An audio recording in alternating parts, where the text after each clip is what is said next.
him. I want to watch the news. Are you making headway at least? This is the news.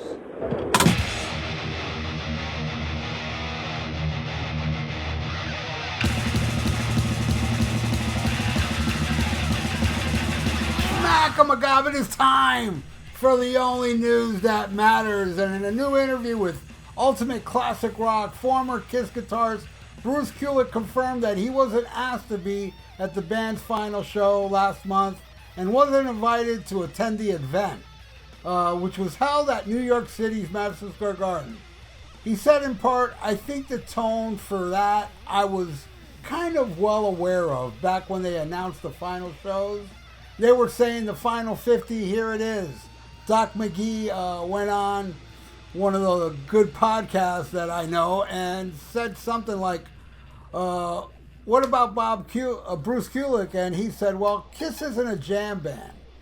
And it's kind of where he went with it. And in other words, poo-pooing me getting up there and playing with them. Well, you know, I played with them on the Kiss Cruise, okay? I played with them with Ace Frehley on the Kiss Cruise. All right? Granted, it was unplugged and it was a sailaway show, which was one of the Kiss cruises. Supposed to be unique. Then I played electric with them too. But I don't jam. Doc doesn't love my era of the band because he had nothing to do with that, and that's fine. Doc's always been really cool with me, and I know how important he is in the big vision of what Kiss has done past my era. But I felt like if he's going to say Kiss doesn't jam, and to get Bruce up there, that would be jamming. It's a nice way of saying we're not putting anyone else up on stage with them. I get that. Okay, I do. I wasn't looking for a magical moment to plug in and play with them on stage. Even though the fans would lose their minds, I really believe that, but it doesn't matter. I tried to sit back and look at the last night and see what the fans were going to say, because I already knew that I wasn't invited. For me, the final show, the fans really have spoken. I really think a lot of them were disappointed leaving the show. I know that some of them knew that probably Ace and Peter, or maybe even me, wouldn't be there. But they never said anyone's name. They didn't even mention all the other important people in their career like Bill Aucoin and Doc McGee and other important figures of Kisstory. The people that have helped this band be so successful. I'm not going to crash the party and go when I wasn't invited. It was certainly their night. I really celebrated their last night with my post on social media, congratulating them on their final show. You know, it's their right to do what they wanted. So there you go. Bruce, you weren't mentioned at the last Kiss show, and you know what? Neither was Ace Peter, Eric Carr, Mark St. John, you know. None of them were. So you were just as important as Ace and Peter to Gene and Paul on stage that night. And Bruce also is talking about writing his memoirs. But he says he's not going to throw anybody under the bus, which, yeah, that blows. But, of course, you know, Bruce is the nice guy. You know, he doesn't want to rock the vote, you know. You know, not a bad dude. Okay, sure, he threw his brother under the bus for Gene and Paul. But we won't get into that. That's the past. But, and he also just left Grand Funk Railroad. Yeah, you know, I guess his new job at Burger King pays more. Look, man, I'm just joking. Bruce Kulick is a nice guy. I know some of you are getting upset. Some of you will be saying, oh yeah? Well, Bruce Kulick has played in front of thousands of people all around the world. What have you done? Well, I'll tell you this. There's no way I ever played to 1,000 people around the world. So I guess when you play to 1,000 people around the world, that makes you better than a person like me that headlined in front of 8,000 people in Colombia. Yeah, it was one gig. All right, you know.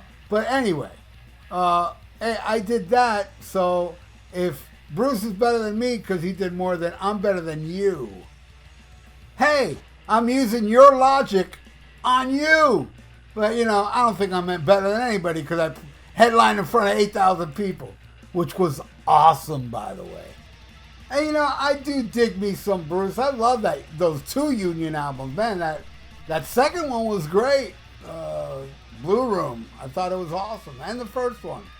And I dug Audio Dog and Bruce Kulick 3. And I loved Asylum. I thought Asylum was the best album he did with Kiss. Wasn't really into Revenge that much, or Jesus, Crazy Nights and Hot in the Shade were bottom of the barrel, you know. Revenge, I felt, but Counter World Souls had, you know, 3 or 4 good tracks on it.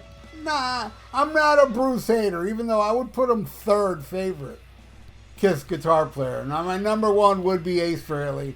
Then Vinnie Vincent, believe it or not. That nut job, that scumbag. I thought he played well in Kiss because they restrained him a bit. You know, he wasn't all over the fretboard like he was in Invasion, which can you imagine those solos on Kiss albums? Really, I mean, today people would look back at those albums going, man, those songs were good, but damn, that Vinny ruined them all. You know what I'm saying? But, you know, because look at what he did in Invasion. I mean, Invasion, I know there's people that love that stuff, but the Invasion to me wasn't just the ridiculous guitar solos, but the high screechy vocals just ruined the whole thing for me. And I can hear good songs if they were performed in different manners. But boy, I'm going off on a tangent on Vinnie Vincent. But yeah, I love him in Kiss more. And then I'd say Bruce Kulick after that. And, you know, all 3 of them were different. They were different. Mark St. John was different too, extremely different. Tommy Thayer was not different than Ace Frehley. It was just not as sloppy and killer as Ace Frehley, in my opinion. I don't like preciseness when it comes to Ace Frehley's playing. I want to hear his rings hitting the strings and getting all sloppy and stuff. It's just pure of the moment, man. And a lot of people hate that stuff, but not me, man. Give me Ace Frehley doing that Shock Me solo in front of me. I don't care how sloppy it is. It always kicks ass every time I've seen him play live. So yeah, he's hands down my favorite Kiss guitarist. And it has nothing to do with technical, as you can, you know, obviously see Bruce Kulick is technically much better than Ace, but I don't think Bruce Kulick can write solos as memorable as Ace. At least not to me. Probably some of you, fine. But he's not a bad guy. I've met him, and he's cool, man. I got nothing against Bruce Kulick. It's just this little story, you know. He makes sense. It was a stupid nostalgic act with no mention of Bill Aucoin or Sean Delaney or even Doc McGee. I mean, damn. It was just like, I don't know, non-climactic. But to me, Kiss has been non-climactic for like a decade now. So it doesn't matter to me, you know. I never really got around to watching the whole final show. I saw some of it. And I forgot what it was. I saw it when it was live. I think it was something it was during Heaven's on Fire. I was like, that's it. I couldn't take Paul's vocals enough because his vocals, like the tapes he uses, you know, to sing to the vocals, were very low in the mix, and his screechy, you know, like a cat being tortured sound to his voice was very much high in the mix. And yeah, after Heaven's on Fire, I was like, oh man. I just can't watch this anymore. And it's just the same old stuff. I mean, I don't know. It's just nothing special about it anymore. Gene spitting fire, or spitting blood, throwing up blood, and all that stuff, and Paul flying over the audience, and Tommy Thayer ripping off Ace Frehley by, you know, having those like little rockets shoot out of the guitar, what Ace used to do. Cute. And doing the Ace Frehley guitar solo from Kiss Alive. Oh yeah, I'm going on different tangents, talking Kiss. And it's not even Kiss Wednesday. And I want to thank you all for watching The Only News That Matters. And please subscribe to my channel if you haven't. Ring that little notification bell. and like the video. Oh, and also, leave your comments below when you figure this whole mess. And hey, be kind on me. Dude, I was just kidding around with Bruce Kulick, all right? No offense. And also, like the video.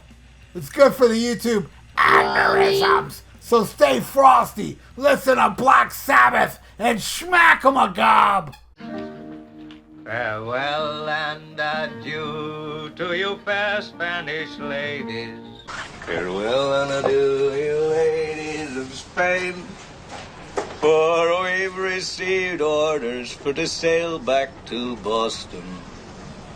And so nevermore shall we see you again.